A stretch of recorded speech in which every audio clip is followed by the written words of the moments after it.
Erev Tov, shalom à toutes et à tous. On est très content de se retrouver avec Midreshet Yehuda Manitou et le Rav Shmuel Uziel. Et on continue, c'est le 5e volet sur l'islam et ce que Manitou pensait de l'islam.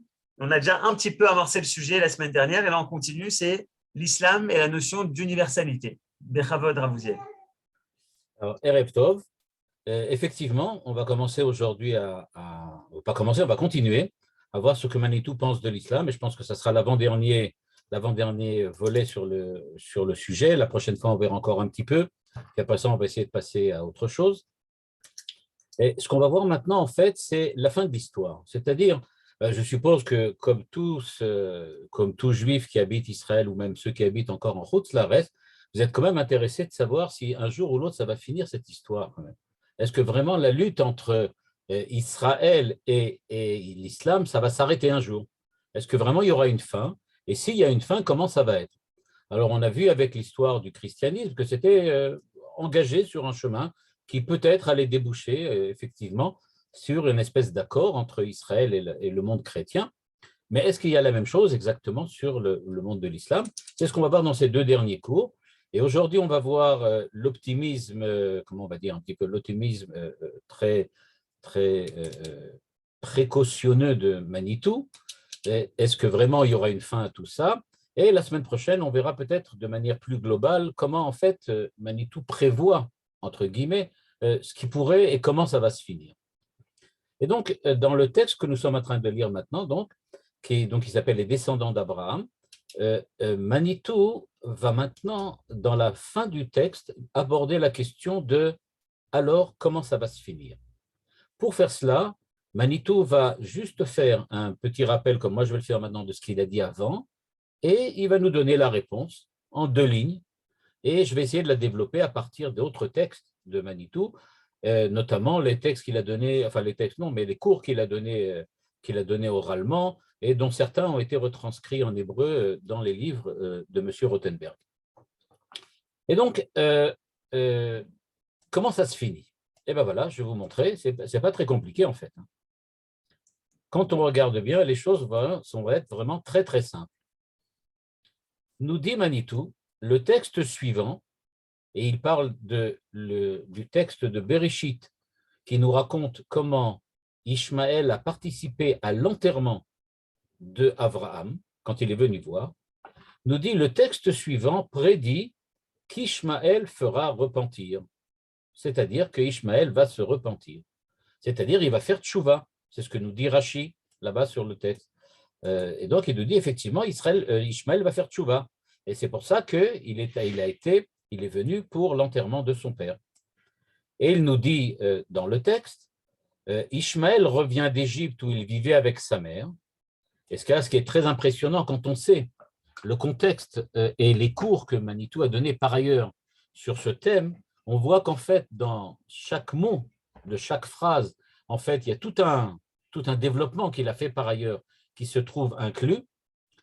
Et il dit, Abraham mort, il est dit, Yitzhak et Ishmaël, ses enfants, l'enterrèrent. C'est la fin du cycle d'Abraham qui meurt en bonne vieillesse. On va voir tout de suite pourquoi en bonne vieillesse, Manitou va l'expliquer longuement, puisque les 2 frères se sont réconciliés et que le rire d'Ishmaël a trouvé sa rédemption. Donc, ne soyez pas inquiets, on peut être optimiste, on va résoudre le problème. Ça va se résoudre. La Torah nous dit, ça se finit bien, ça va se finir bien. Comment ça va se finir? Ça, on ne sait pas encore, mais ça se finit bien. Donc, Ishmaël vient pour l'enterrement, il a fait tchouva. Continue Manitou, ce texte-là explique le rire d'Ishmaël comme une moquerie, ce qu'on avait vu avant. Pourquoi? Parce que Ishmaël, à l'époque, riait de son frère. Se croyant l'aîné, il prétend à 2 parts d'héritage, parenthèse, l'Arabie et la Palestine, remarque ironiquement le rabbin. C'est-à-dire, qu'est-ce que c'est qu'un aîné dans la halacha? Un aîné dans la halacha, c'est celui à qui il revient 2 parts. Ishmaël, prétendant être l'aîné de Yitzhak, il lui revient 2 parts. Donc, des Manitou, c'est par exemple le monde arabe, d'une part, et la Palestine, c'est-à-dire Eretz Israël, d'autre part. C'est moi l'aîné, dit Manitou, en citant ou en faisant parler Ishmaël, le monde entier et la terre d'Israël me reviennent. Mais à la mort de son père, il revient à la maison, il fait repentir. Et là, la phrase importante. Alors, comment ça se finit? Eh bien, ça se finit comme ça. Il fait repentir comment? En reconnaissant qu'Yitzhak est chez lui à Hebron, car Ishmaël a reconnu la religion de son père. Et entre parenthèses, avant Mahomet, les Ismaélites étaient des païens et donc ils sont revenus. C'est-à-dire, avec, écoutez bien ce que dit Manitou, avec la création de l'islam, le monde arabe, c'est-à-dire Ishmaël, d'après Manitou, est passé de l'état de Avodah Zara à une situation de monothéiste. C'est-à-dire que l'islam a permis à Ishmaël de revenir dans la maison de son père. Première idée. Donc Ishmaël est revenu.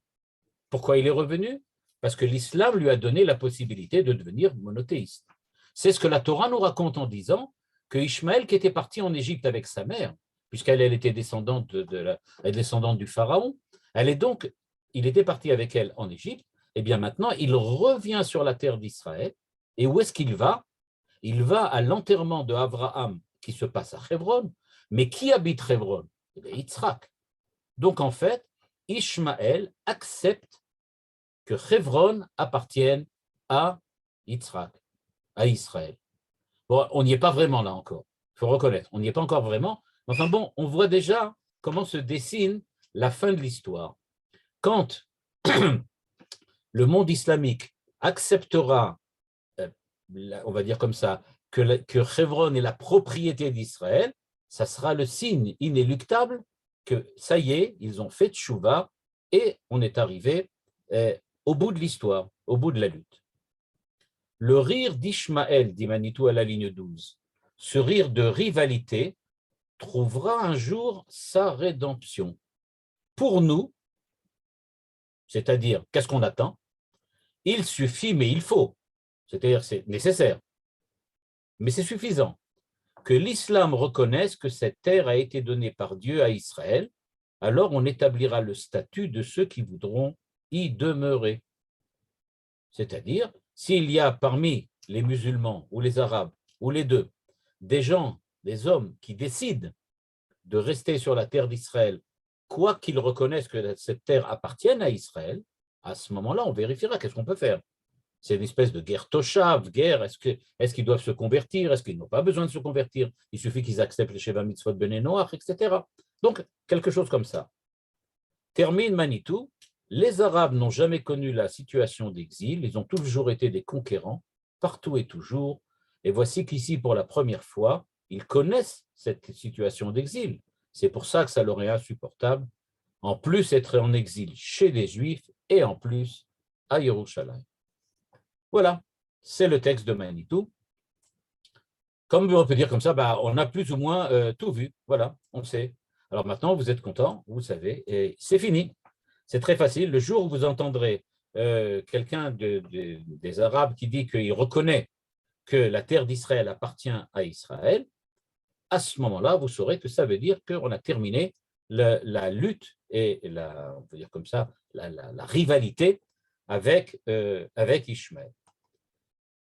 Je vais essayer maintenant, au vu de ce que dit ici Manitou, de remettre tout ça dans son contexte, pas le contexte politico, ni géopolitique, ni le contexte actuel. Je laisse à des gens bien mieux spécialisés que moi de parler sur ce qui se passe aujourd'hui et de faire chacun leur prophétie. Comme disait l'autre, nul n'est prophète en son pays, et donc chacun peut faire ce qu'il veut dire à peu près. Donc, chacun fera sa prophétie. Ce que je vais faire, c'est que je vais essayer de montrer ce que Manitou veut dire dans chacun de ces petits bouts de phrases, dans lequel, en fait, il a tout mis ensemble. Mais tout ça, c'est en fait adapté à partir, donc pour l'écrit, pour l'article qu'il a écrit, à partir d'un certain nombre de choses que Manitou a lui-même développées par ailleurs. Alors pour ça, je vais essayer de faire un espèce de petit résumé de tout ce que j'ai pu glaner un petit peu par ailleurs, et ce que j'ai aussi entendu un petit peu quand Manitou en a parlé dans les cours où j'ai assisté, pour essayer de vous donner un petit peu l'image globale et générale. Premièrement, Ishmaël, avant de commencer sur le problème de la terre d'Israël, il faut qu'on revienne un tout petit peu en arrière. D'après Manitou, le problème a commencé avec Sarah et Abraham, on l'avait vu la semaine dernière. C'est-à-dire que, pour résumer ce qu'on avait vu, Sarah avait décidé de laisser les engendrements, c'est-à-dire l'évolution historique messianique d'Israël, passer par Agar et par son enfant Ishmaël. Nous avait expliqué Manitou à l'époque, c'est ce qu'on avait vu dans les textes à l'époque, il nous avait expliqué que c'est en fait quelque chose qui rappelle une position qu'on avait en général dans la diaspora et dans l'exil. Pourquoi?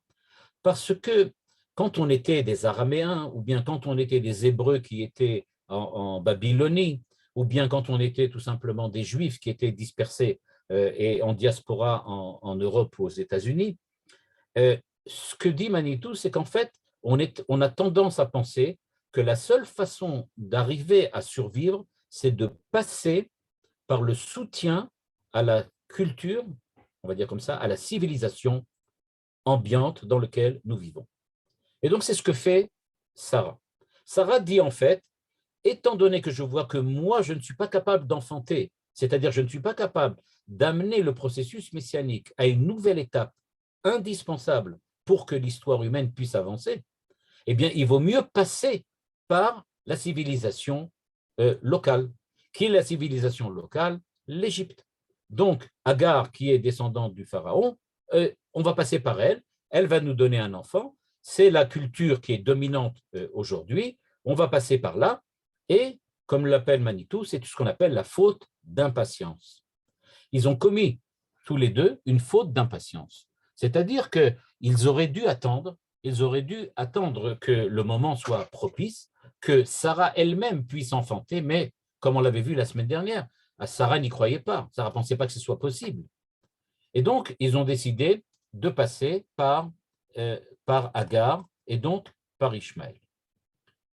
Pourtant, Manitou nous en a parlé tout à l'heure, dans le texte juste avant, au moment où Sarah découvre que Ishmaël rit, brusquement, 180 degrés. Elle tourne le dos à Agar, elle tourne le dos à Ishmaël et elle arrête l'expérience. Elle dit, c'est fini, on ne peut pas. Yitzhak était déjà né et elle arrête. Et pourquoi? Parce que, Manitou le cite, mais je ne l'ai pas amené ici dans le texte, je l'ai coupé un peu du texte que vous avez lu maintenant, parce que je trouvais que ce n'était pas trop long à lire. Manitou développe ça en disant que la Tosefta, c'est-à-dire la Gemara de Sota, nous apprend qu'il y a une discussion des Chachamim pour savoir pourquoi le rire de Ishmaël est considéré comme impur. Pourquoi il y a un problème? Pourquoi Sarah n'est plus d'accord? Et les Chachamim discutent pour savoir si c'est Avodazara, quand on dit qu'il riait, c'est-à-dire en fait qu'il était idolâtre. Un autre Chacham, Rabbi Ishmael, disait que non, c'était pas un rire de quelqu'un qui est idolâtre, mais un rire de quelqu'un qui s'occupait de débauche et d'inceste, qui était touché par la débauche et l'inceste. Enfin, il y a un autre avis au nom de Rabbi Ishmael qui dit que non, il s'agissait d'un meurtrier. C'est-à-dire que, on le remarque tout de suite, les Chachamim appliquent à Ishmaël les 3 péchés capitaux. Avodazara, Gilui Arayot et Shfichut Damim. C'est-à-dire, comme j'ai dit tout à l'heure, où il est idolâtre, où il est débauché, où il est meurtrier. C'est-à-dire, nous dit Manitou, grosso modo, en fait, c'est quelqu'un qui n'est pas moral, qui ne se comporte pas de manière morale. Ce que Sarah a découvert, c'est que Ishmaël n'a pas de comportement moral, et à partir du moment où on découvre l'immoralité de Ishmaël, Sarah comprend tout de suite que ça ne peut pas être par lui que l'évolution des engendrements, c'est-à-dire l'évolution messianique, va passer. Parce que c'est la condition sine qua non pour que le Mashiach soit le Mashiach, c'est qu'il ait un comportement moral et qu'il ait la morale comme, on va dire comme ça, comme but, comme dessein, comme finalité. Et donc, dit Manitou, le fait que les Chachamim insistent sur cette immoralité d'Ishmaël vient nous expliquer pourquoi Sarah fait un retour en arrière et dit à Abraham, on a fait fausse route. Ça ne peut pas marcher avec Ishmaël. Il est immoral. Et donc, qu'est-ce qu'on attend? Eh bien, dit Sarah à Abraham, nous, on attend quelque chose de complètement différent. On a devant nous quelqu'un qui est Metzachek, qui rit au présent, quelqu'un qui est heureux dans le présent. Or, le monde tel que nous le connaissons, le monde qui est tellement éloigné de l'éthique, qui est tellement loin de la morale, eh bien, ce monde-là, pour qu'on puisse y rire, se sentir bien, comme on l'avait expliqué par ailleurs, eh bien, c'est certainement parce qu'on est soi-même immoral. Et donc, nous dit les Chachamim, c'est ce que Sarah a découvert. Il rit dans ce monde au présent, il est donc immoral. Il est donc complètement inapte à être on va dire comme ça, la suite d'Abraham, c'est-à-dire celui qui va devoir prendre sa suite pour essayer d'avancer et d'apporter le Mashiach. Il faut attendre quelqu'un qui soit Yitzhak dans le futur. Et donc, nous dit Manitou, de là, nous comprenons ce que nous avons vu la semaine dernière, que le problème de l'islam, c'est la morale, pas la théologie. Ce n'est pas le problème de l'existence de Dieu. Et donc, tout se passe autour de la morale. Mais maintenant, quand on regarde le texte même de la Torah dit qu'il était metzachek, c'est-à-dire qu'il était immoral. Mais ce n'est pas exactement ça ce que dit Sarah. Quand Sarah vient voir Abraham, elle lui dit, il est immoral, mais quel est son problème? Elle dit, Lo yirash ben ha'ama azot im beni im Yitzhak. Le véritable problème, c'est pas trop qu'il est immoral, on peut espérer qu'il va faire tchouva, et l'histoire nous montre qu'il a fait tchouva. Mais nous dit Sarah, elle nous apprend que le véritable problème qu'on va avoir avec Ishmaël, c'est pas seulement un problème qu'il est immoral, mais c'est surtout qu'il veut hériter de la terre à la place d'Yitzhak. Lo yirash beni, ben ha'ama azot, im beni im Yitzhak. Il n'est pas un héritier de la terre d'Israël. C'est-à-dire que le conflit qu'il y a entre Ishmaël et Israël se situe au niveau de la terre d'Israël. Le fait que l'islam, le monde arabe, demande de prendre la terre d'Israël parce que ça lui appartient. Tant qu'on était en Chutz Laaretz, c'est-à-dire qu'on était en exil, et qu'on n'avait aucune prétention de venir conquérir, reprendre, tous les termes que vous voulez utiliser, okay, revenir sur la terre d'Israël, on n'avait aucun problème avec le monde arabe. Regardez 1967 et regardez 1948 et regardez avant.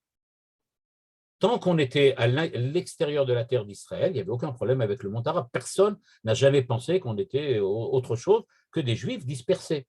Mais à partir du moment où on a décidé de revenir sur notre terre et qu'on a décidé de reprendre cette terre d'Israël, brusquement, tout redémarre. Toute la rivalité et la lutte redémarrent. Et alors pourquoi? Qu'est-ce qui s'est passé avec la terre d'Israël? C'est ce que je vais expliquer maintenant, ce que Manitou dit juste ici très succinctement, quand il parle de la Brit Mila, l'alliance. En fait, qu'est-ce qui s'est passé avec la terre d'Israël? Avec la terre d'Israël, il s'est produit quelque chose qui, en fait, on ne peut pas imaginer, on va le dire comme ça. On ne peut pas imaginer si on ne l'avait pas lu directement. En fait, le Zohar, parce que c'est ça la source véritable, le Zohar, que Manitou cite très souvent, nous dit que, en fait, la Brit Mila que Ishmaël a accomplie, la mitzvah de la Brit Mila, que Ishmaël a accomplie avant Yitzhak, lui donne un droit sur la terre d'Israël. Lui donne un droit. Et à partir du moment où il a ce droit, c'est ce que le Zohar nous apprend, à partir du moment où il a un droit sur la terre d'Israël, grâce et à cause de la Brit Mila, nous, on a un problème parce que ce n'est pas facile de rejeter ce que propose ou ce que demande Ishmaël, parce qu'en fait, d'un certain point de vue, il a un peu raison. Le Zohar explique de la manière suivante. En fait, dit Rabbi Shimon Bar Yochai, Avraham, c'est le tzaddik dit Manitou, de la Midat HaChesed.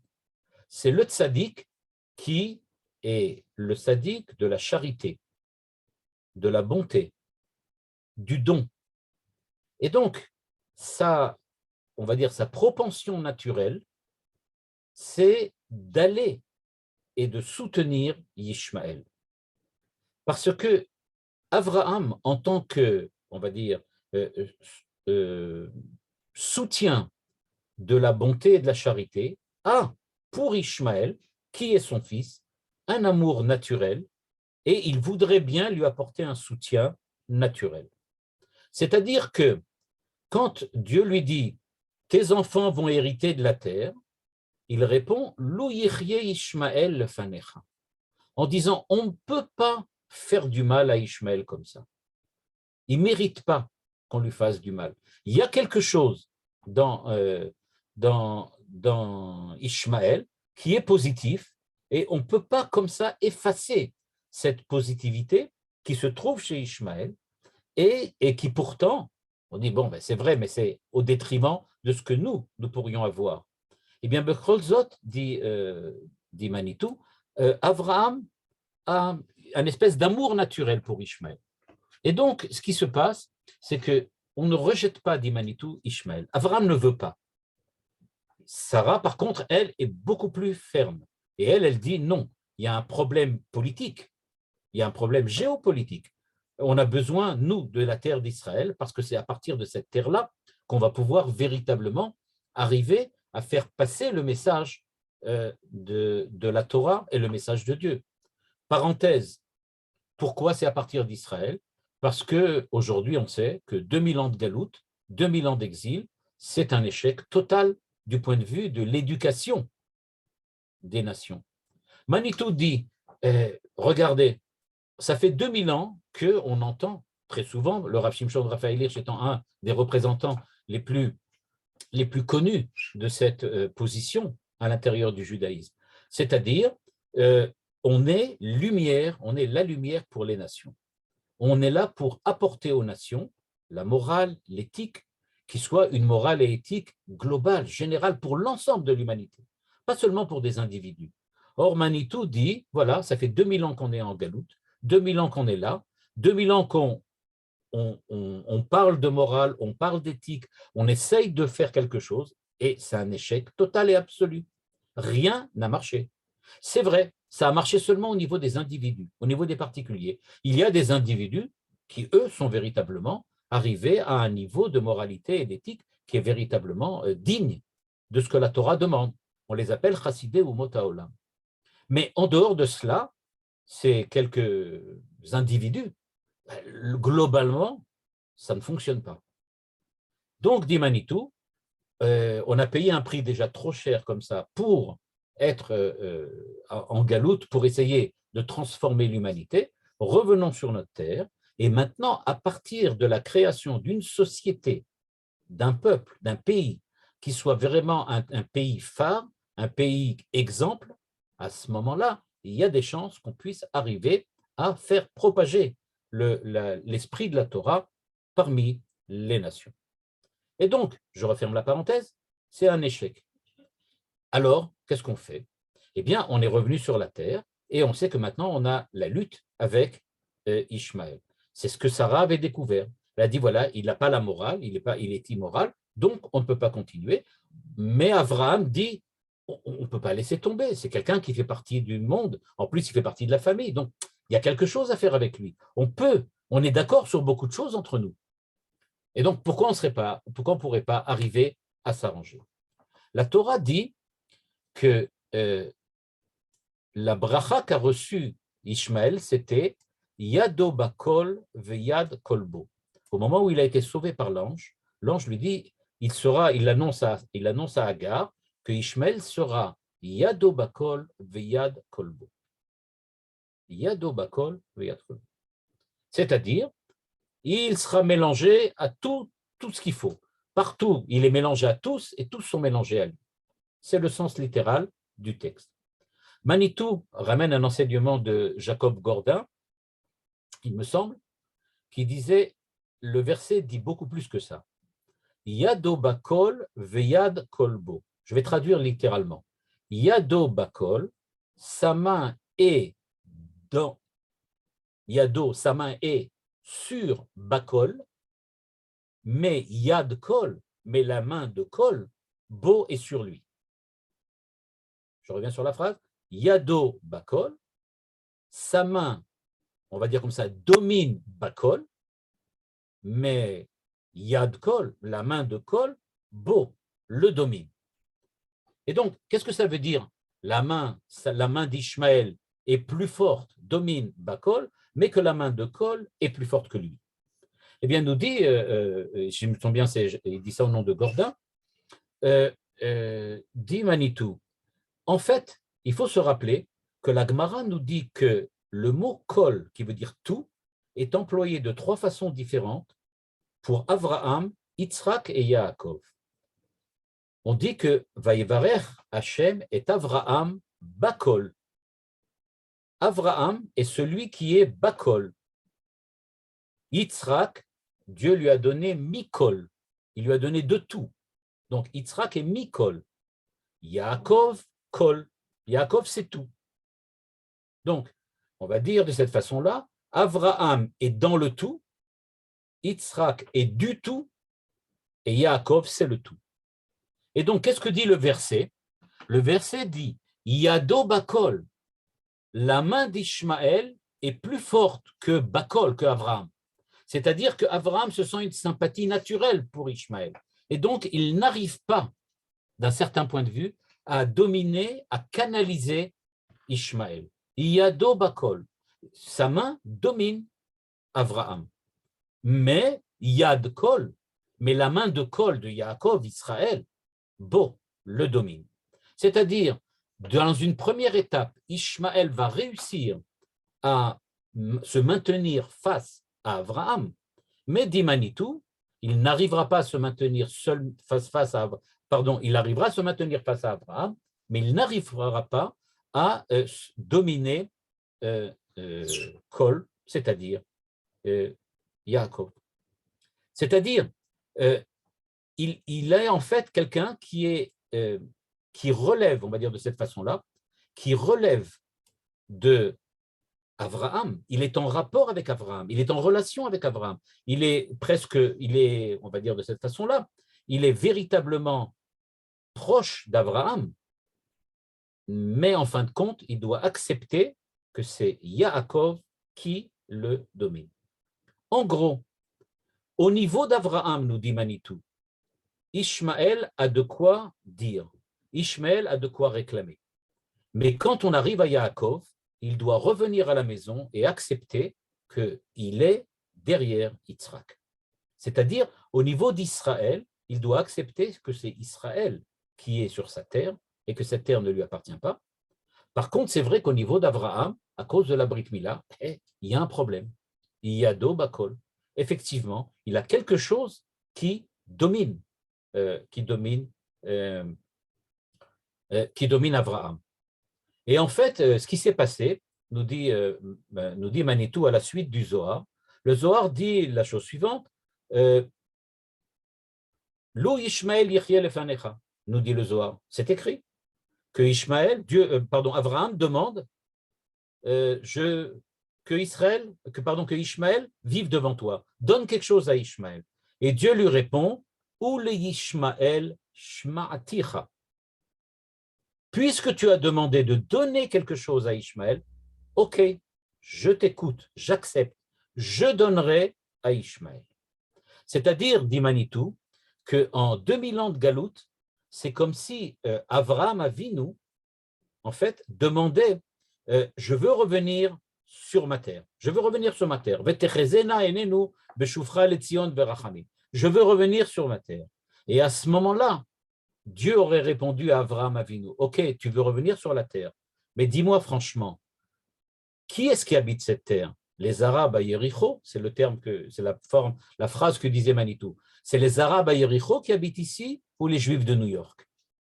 Qui c'est qui est sur cette terre? Et donc, en fait, ce que dit Manitou, les Ishmael Shmaticha, j'ai entendu ce que tu as dit. Et effectivement, il y a un srout. il y a un srout que, en fait, ils ont fait la Brit Mila, c'est ce que dit le Zohar. Et donc, à cause de cela, ils ont maintenant un certain droit sur la terre d'Israël, un certain droit, encore une fois, qu'ils ne peuvent véritablement réaliser que s'ils acceptent que c'est, nous dit Manitou, un droit qu'ils ont à l'intérieur de ce que Dieu a promis à Israël. C'est-à-dire, la terre d'Israël est promise à Yitzhak, elle est promise à Yaakov, et à l'intérieur de cela, si eux acceptent que la terre revient à Israël, à ce moment-là, on pourra parler de la façon dont ils vont y résider, eux aussi. Mais d'abord, qu'ils acceptent que la terre, c'est vraiment la leur. D'après le Zohar, donc, la Brit Mila a donné quelque chose à Ishmaël. Il faut savoir, et on va en parler peut-être la prochaine fois aussi, que d'après le Maharal, quelque chose d'exceptionnel que le Maharal fait, le Maharal dit est-ce que Ishmaël est un empire ou non? On vient de voir dans le texte de Manitou qu'il dit qu'il y a effectivement Ishmaël semble être impérialiste, c'est un empire. Mais alors, cet empire-là, pourquoi n'est-il pas, on l'avait vu la semaine dernière, pourquoi n'est-il pas cité à l'intérieur des 4 empires? Eh bien, nous avait expliqué le Maharal, c'est cité, c'est la Perse. Aujourd'hui, dit Manitou, on comprend ce que ça veut dire. À l'époque, personne ne pouvait comprendre. Quel rapport entre la Perse et l'islam? Mais maintenant, on comprend tout à fait.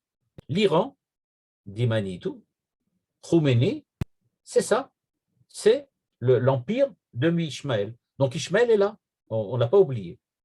Et donc, ça c'est ce que dit le Maharal.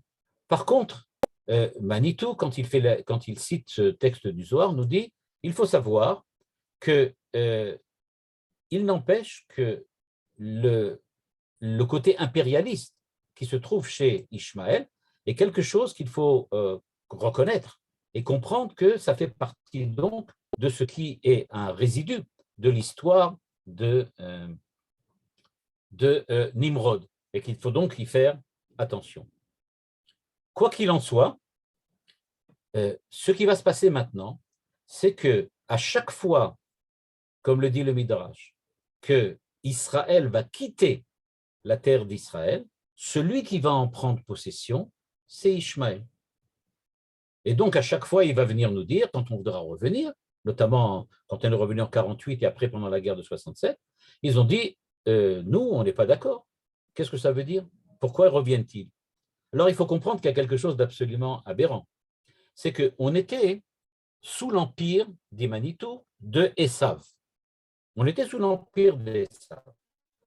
Il y a eu la Shoah, la Seconde Guerre mondiale, la Shoah, et le monde chrétien, globalement, après la Seconde Guerre mondiale, a décidé que les enfants d'Israël peuvent revenir sur leur terre.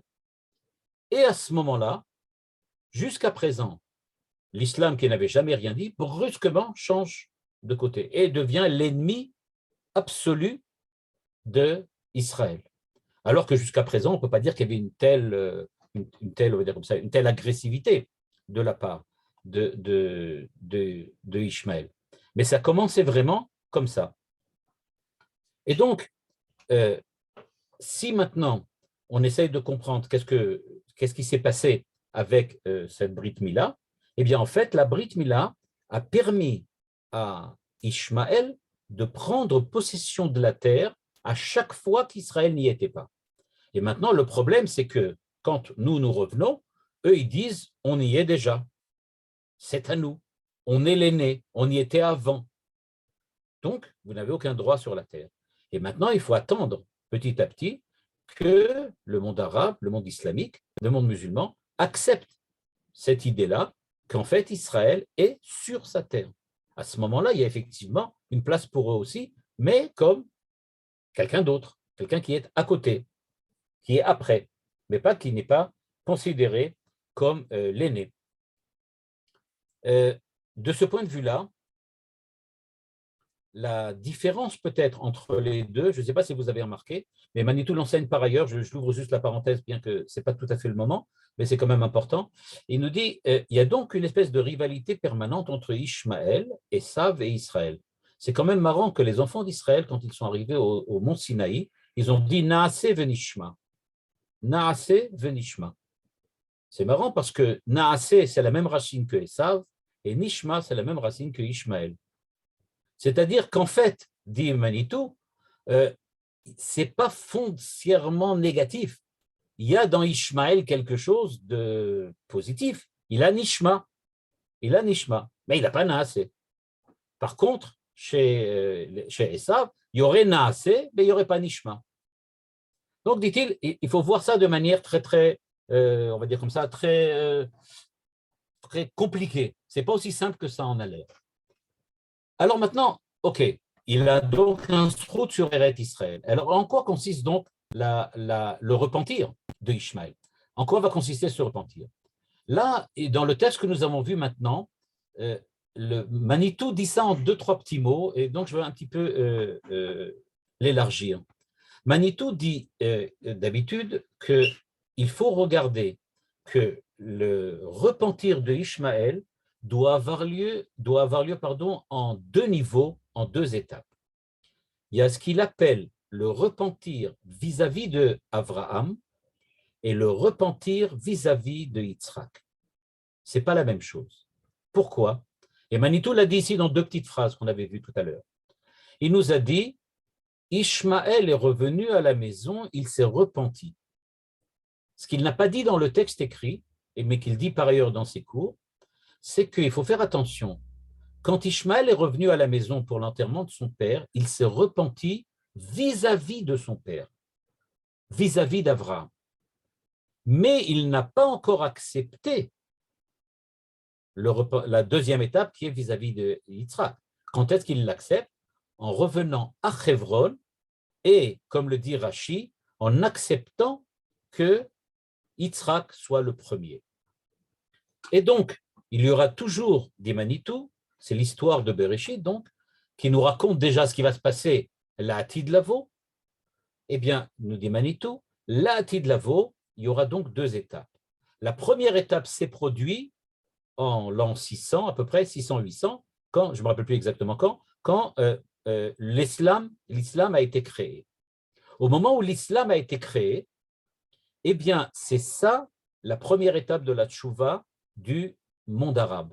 Ils étaient Ovdei Avodazara, ils sont devenus monothéistes. D'un point de vue théologique, dit Manitou, on n'a pas de polémique avec le monde arabe, ils sont monothéistes. Comme je disais les semaines d'avant, avec le monde chrétien, ce n'est pas du tout la même histoire. Chez eux, il y a un problème, à cause évidemment de la Trinité. Mais il n'empêche qu'au niveau d'Ishmaël, pas de problème. Ils ont fait tchouva, et ils sont revenus. Ils sont revenus. Et quand est-ce qu'il a fait tchouva? Eh bien, il a fait tchouva avant de revenir chez Abraham, quand il est encore bachutz, c'est-à-dire quand il est encore, nous dit Manitou, Oved Avodazara, Gilui Arayot, Vishfichut Damim. C'est-à-dire, il n'est pas encore complètement, du point de vue de la morale, il n'est pas encore complètement réarrangé, il ne s'est pas encore complètement rétabli. Du point de vue de la morale, quand il était à l'extérieur de la terre d'Israël, donc, eh bien, nous dit, là, à l'époque, ça fonctionnait encore de telle manière qu'on pouvait le considérer comme Oved Avodazara, Shfichut Damim et Gilui Arayot. Mais, grâce à l'islam, il a fait un très grand pas en avant et il a accepté d'être monothéiste. Maintenant, la 2e étape, c'est-à-dire l'étape de la terre, c'est quand il va venir pour l'enterrement, et comme nous dit Rashi, Rashi explique pourquoi et comment on sait qu'il a fait tchouva. Eh bien, nous dit Rashi, parce qu'il a laissé passer en premier Yitzhak. Il a accepté, pourquoi? Parce que, dit Rashi, dans l'écriture littérale du verset, il y a écrit que Yitzhak précède Ishmaël. Le nom d'Yitzhak précède le nom d'Ishmaël quand on parle qu'ils sont venus enterrer Abraham. Donc est venu Yitzhak et Ishmaël pour l'enterrement. Puisque Yitzhak est avant Ishmaël, dit Rashi, ça veut dire que Ishmaël a accepté la prépondérance de Yitzhak sur la terre d'Israël, et c'est ça qui montre que maintenant, il fait partie donc du monde de Oula Shel Tshuva, du monde de la Tshuva, et que de ce point de vue-là, véritablement, il est revenu, et il a repris, on peut dire comme ça, la place qu'il doit véritablement avoir et que Abraham voulait lui décerner, à savoir d'être avec Yitzhak, mais en acceptant on va dire comme ça, le droit d'aînesse de Yitzhak. Sans rentrer dans les détails, vous avez tout de suite vu le rapport et le rapprochement que Manitou fait très souvent entre la lutte pour le droit d'aînesse entre Ishmaël et Yitzhak et évidemment ce qui se passe avec Esav et Yaakov. Ce qui est intéressant, c'est que la bénédiction que reçoit Ishmaël était donc Yado Bakol Veyat Kolbo, mais il y a aussi un autre verset. Vayomer le Hagar, dans le verset c'est écrit là, à elle. Vayomer la Malach Hashem. Le Malach a dit à Hagar, écoutez bien, Dieu est en train de bénir Ishmaël. Pourquoi? C'est ce qu'Avraham a demandé. Lo Ishmael ichelefanecha. Ishmaël voulait qu'on le bénisse. Donc on le bénit. Qu'est-ce que lui dit? Arbe arbe et zaracha velo yisafer merov. Il va se multiplier, à tel point qu'on ne pourra même pas le compter. Ça, c'est la bracha. Donc, a priori, super bracha. Il va se multiplier. Manitou, dans d'autres entretiens, disait il faut faire très attention. Il est écrit arbe arbe, multiplication. Mais il faut savoir, la multiplication, ce n'est pas nécessairement une bénédiction. Pourquoi? Parce qu'en fait, dans le cas de Ishmaël, c'est une véritable malédiction pour l'humanité. Le fait qu'il se multiplie, c'est ça la malédiction pour l'humanité, bien que pour lui, c'est une bénédiction. Et pourquoi? Parce qu'il est écrit au niveau de Bereshit que Vaïvarech otam Elokim, au sujet d'Adam Arishon, Vayomer lahem Elokim, Peru urvu umilu et haaretz vekifshua. Regardez que dans la bénédiction que Dieu donne à Adam Arishon et à Sarah, on parle de Peru urvu. Premièrement, donnez des fruits et ensuite multipliez-vous. Ce qui veut dire que la différence entre le Peru urvu et de Ishmaël et le Peru urvu de Adam Arishon, il est dans le fait que d'abord, il y a un prix. Qu'est-ce que ça veut dire qu'il y a un prix? C'est-à-dire qu'on essaye d'abord que l'enfant, c'est-à-dire l'engendrement, soit un engendrement qui fasse avancer l'humanité et qui la fasse progresser dans le cadre de l'expansion messianique, on va dire, de la parole de Dieu. Ce qui veut dire que d'abord, si tu veux te multiplier, c'est-à-dire augmenter en nombre, il faut d'abord que la qualité soit meilleure. Tu améliores la qualité et à ce moment-là, il y a une place pour la grande quantité. Or, nous dit Manitou, il faut faire attention. Quand on a parlé ici de la bracha que Ishmaël a reçue, eh bien, Ishmaël a reçu une bracha qui lui donne la multiplication, on va dire comme ça, matérielle, sans lui demander la transformation spirituelle. C'est-à-dire qu'il se multiplie sans qu'il y ait une amélioration au niveau de l'identité. L'identité de Ishmaël reste identique. Il ne change pas. Il n'est pas mieux, il n'est pas meilleur. Il est dans un point dans lequel il est toujours au même niveau. Il est toujours au même niveau. Et pourtant, quand il est à ce niveau-là, eh bien, il va, grâce à la bracha, se multiplier. C'est-à-dire qu'on va avoir maintenant, à l'intérieur de l'humanité, nous dit Manitou, une population énorme, mais qui, du point de vue de la qualité identitaire, la qualité de son rapprochement à Dieu, n'est pas encore arrivé à sa perfection. Eh bien, il nous dit, ça, c'est une catastrophe. Parce qu'à ce moment-là, cette multiplication va nécessairement entraîner des luttes, des guerres, des conquêtes. En gros, nous dit Manitou, ça va entraîner on va dire comme ça, un esprit impérialiste. Ça va entraîner un empire. Mais cet empire-là, ce n'est pas un empire qui va apporter le bien, c'est un empire qui va apporter, on peut dire comme ça, une certaine façon d'améliorer l'humanité. C'est un empire qui veut tout simplement dominer. Et donc, nous dit-il, le véritable problème qui va se produire avec l'augmentation, on va dire comme ça, spectaculaire, qui va se produire dans le monde musulman, c'est le fait que maintenant, on va se trouver avec beaucoup d'hommes, beaucoup on va dire une certaine puissance matérielle, mais cette puissance matérielle, elle est devenue une puissance qui va être extrêmement difficile à subjuguer. Eh bien, pour cela, nous dit Manitou, c'est un vrai problème. Si l'islam était resté, on va dire comme ça, une petite religion, ou peut-être simplement fixé sur une petite part de l'humanité, eh bien, ça aurait été plus facile à résoudre. Le fait que maintenant, il y a une multiplication, que du point de vue du matériel, ça va en augmentant, aussi bien du point de vue de la qualité du matériel que de la quantité du matériel, et il dit ça, c'est un problème qui est extrêmement difficile de résoudre. Manitou exprime ça d'une certaine façon en disant, en fait, Ishmaël pourrait être notre frère. Au niveau de la manière dont nous vivons, il pourrait être notre frère.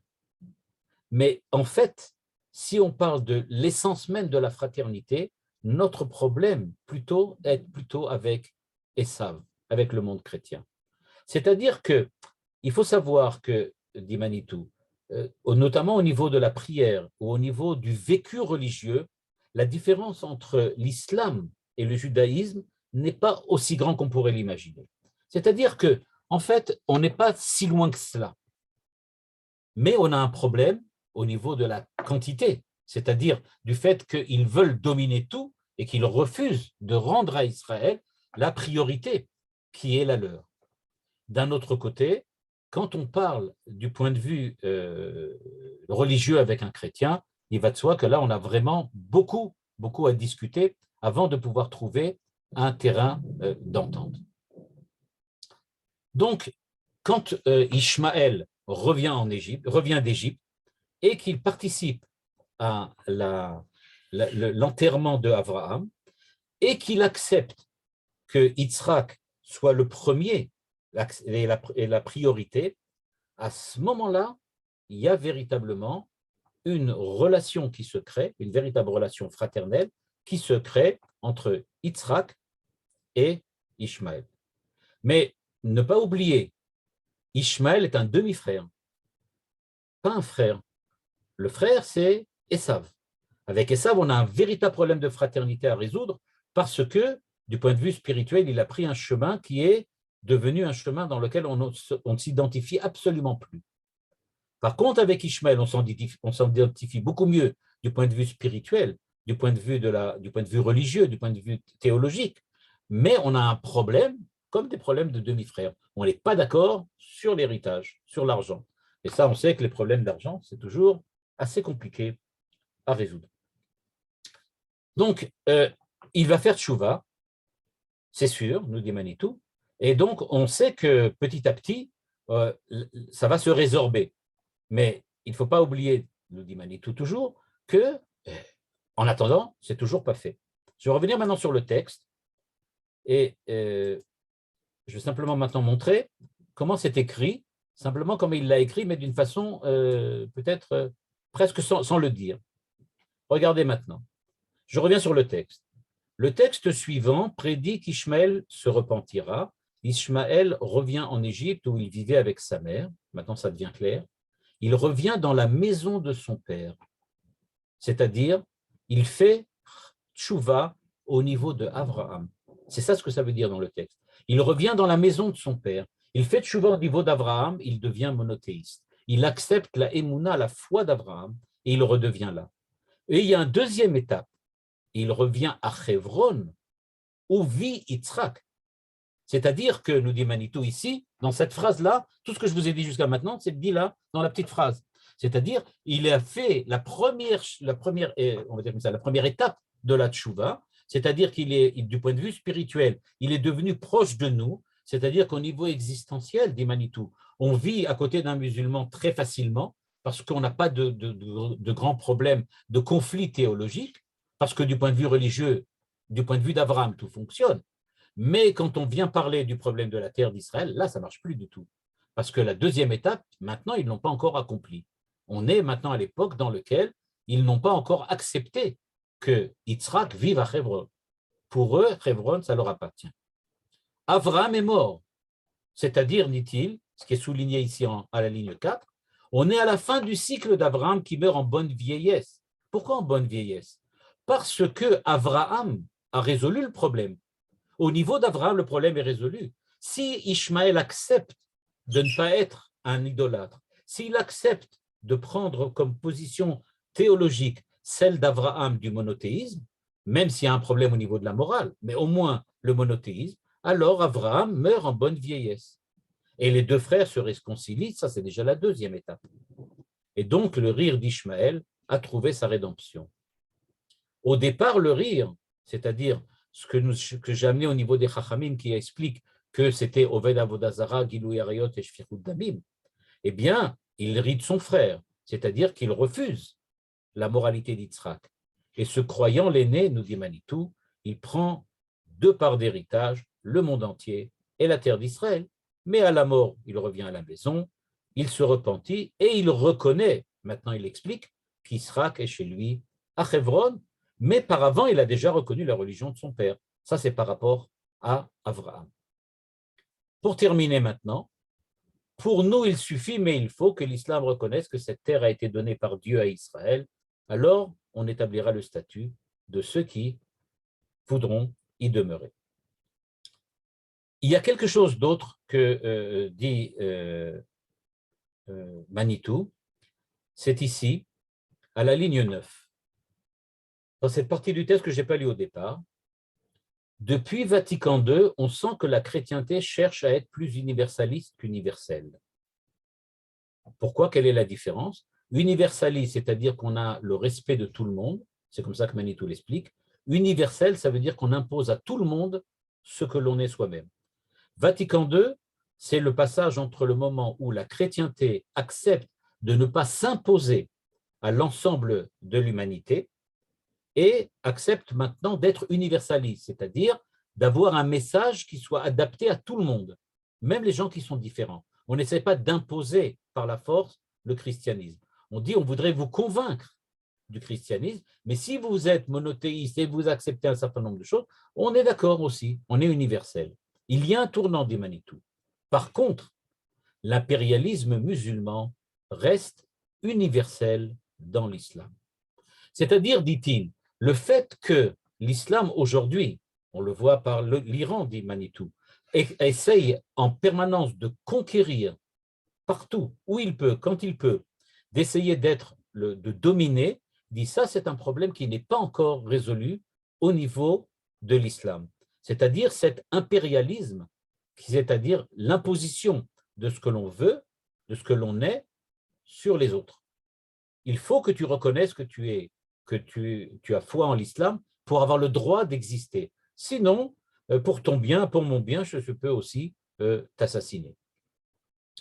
Donc, juste pour terminer sur ce point-là, eh bien, d'après Manitou, donc, ce que l'on voit, c'est qu'on n'a pas vraiment une discussion théologique avec l'islam.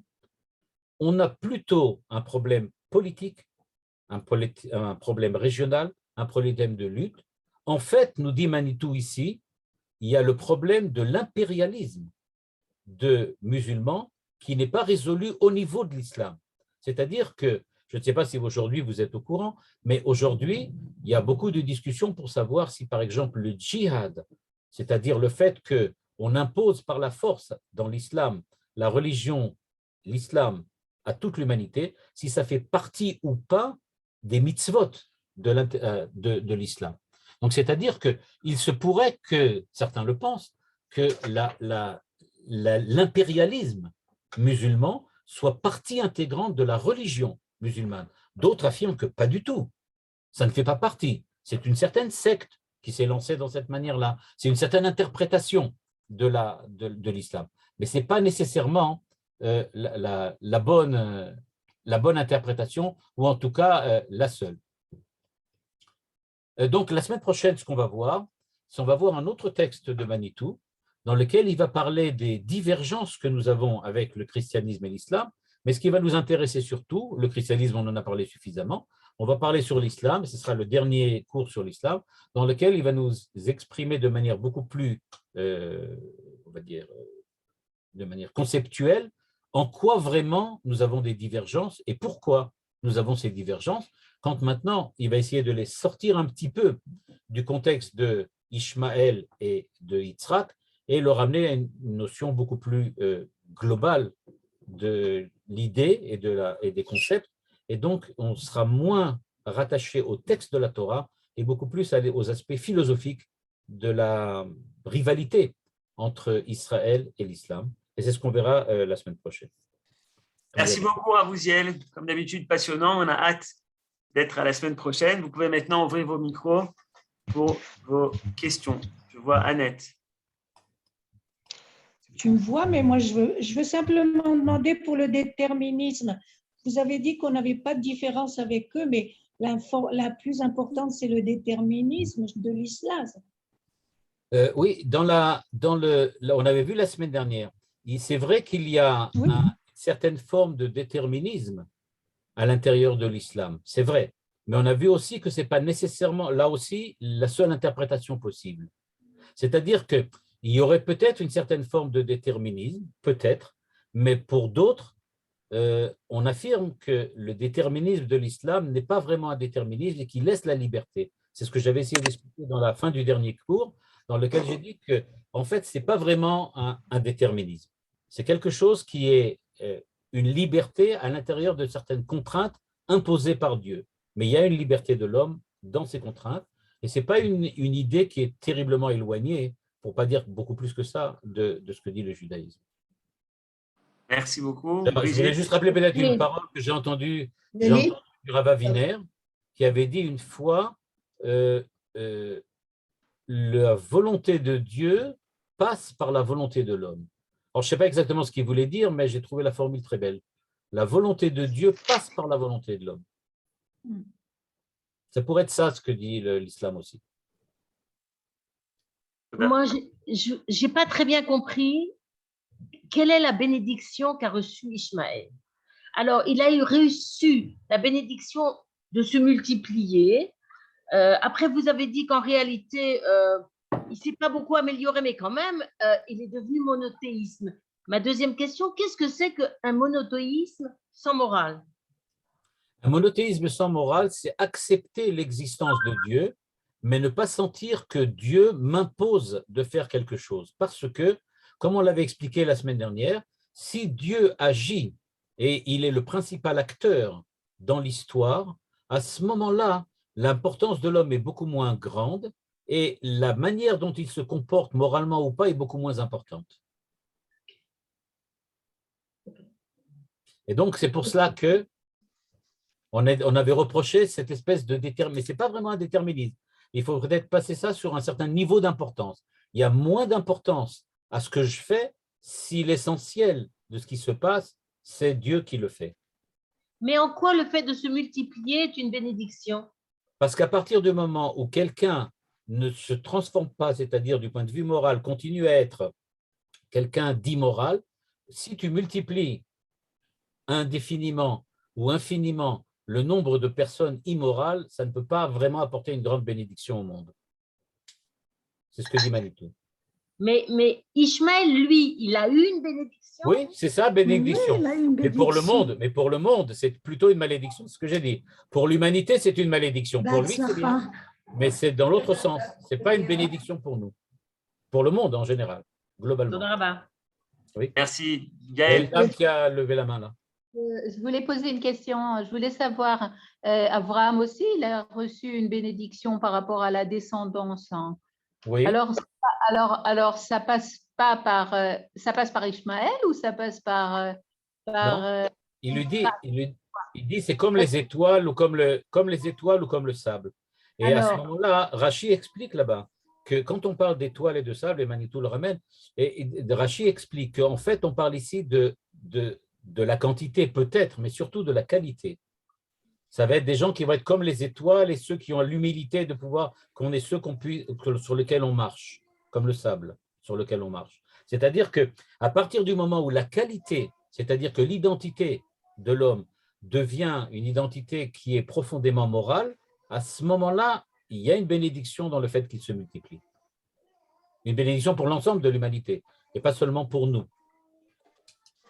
On n'est pas beaucoup par rapport au peuple islamiste. Ah ouais. Eux, ils ont vraiment, ça s'est bien placé là-bas. Eux, leur bracha, elle est bonne. Mais Manitou dit, soit dit en passant, il le dit très souvent, il dit quand vous regardez un petit peu ce qui se passe chez les goïms, il raconte par exemple que lui, il a eu des occasions, notamment pendant la guerre. Il dit que pendant la guerre, il était donc en contact avec, à l'armée, quand il a fait l'armée dans la Légion, je crois qu'il était dans la Légion étrangère.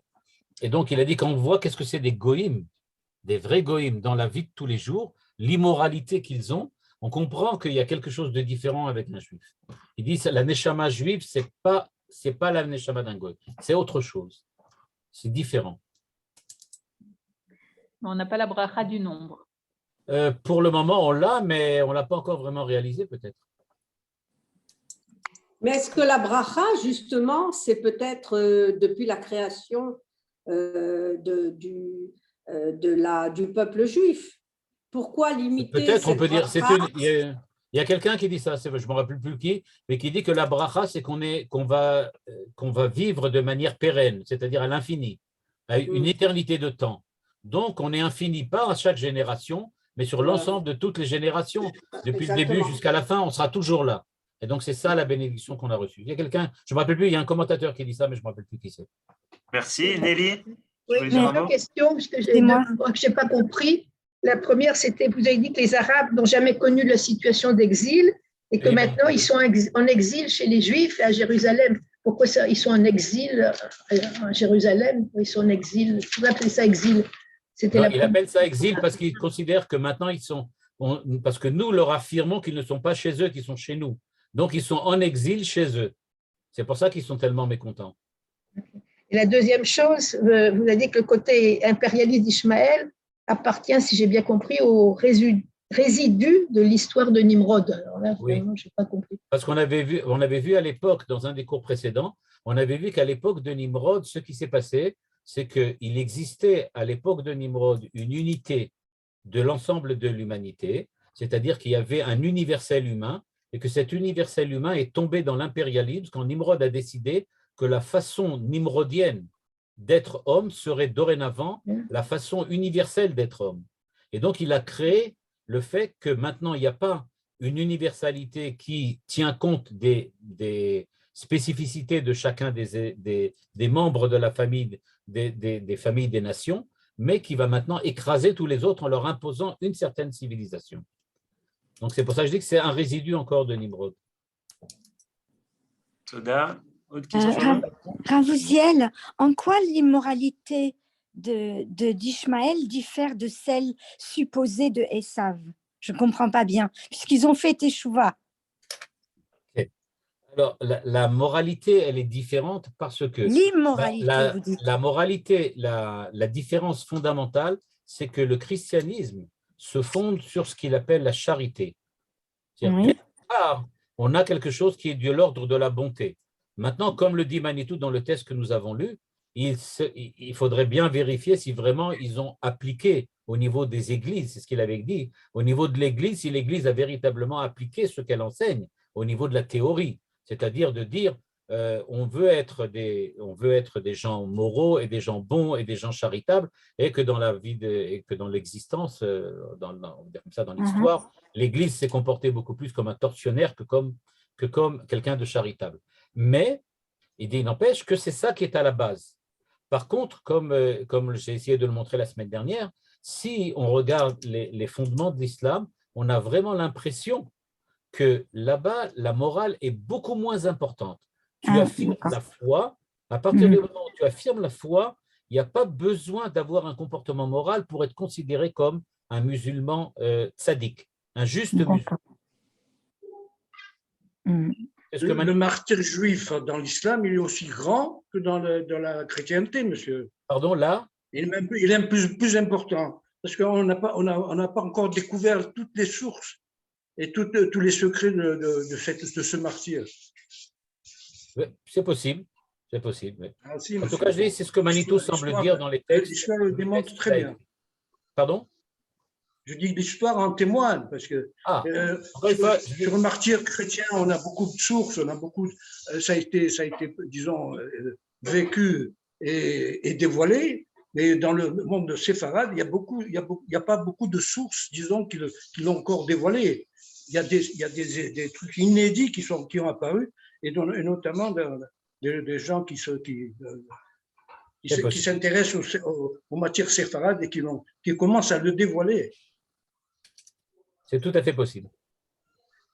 Merci, M. Seyada. Olivier.